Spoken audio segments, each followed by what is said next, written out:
Welcome to this video on exploratory data analysis. This is the very initial part of any analytics and data science project. When you are trying to understand the data, let's start with variables. Variables in data can be classified into different types such as object, numerical, and float. Object variables. These variables represent categorical or textual data.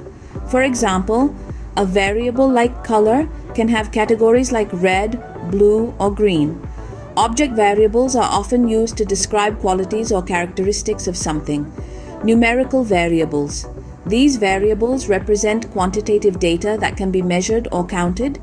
Examples include variables like age, height, or number of siblings. Numerical variables can be further divided into two subtypes. Discrete variables. These represent whole numbers or counts, such as number of pets or number of siblings.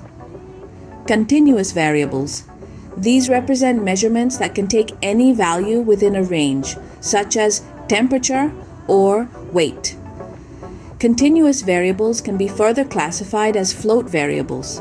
Float variables. These variables represent numeric data with decimal places. For example, a variable like temperature can have values like 98.6 or 25.3. Output.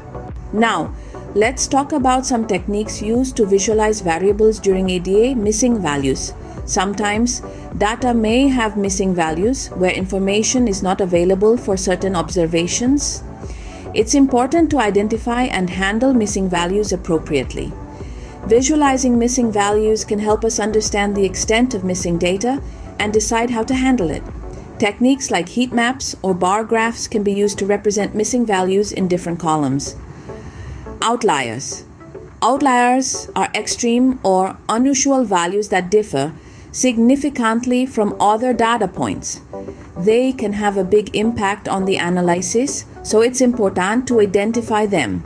Visualization techniques like box plots or scatter plots can help us identify outliers visually. These plots show the distribution of data points and highlight any points that are far away from the others. Bar graphs. Bar graphs are useful for visualizing categorical variables. They show the frequency or count of each category on a vertical bar chart.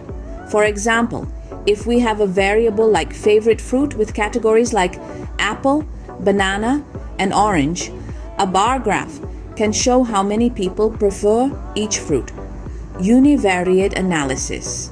Univariate analysis focuses on examining a single variable at a time. Histograms are commonly used to visualize the distribution of numerical variables. They show how the data is spread across different values or ranges. This can help us understand patterns, such as whether the data is symmetric or skewed. By using these visualization techniques, we can gain valuable insights about the data, identify any issues, and understand the characteristics of each variable. Exploratory data analysis plays a crucial role in understanding the data before diving into more complex analyses and modeling.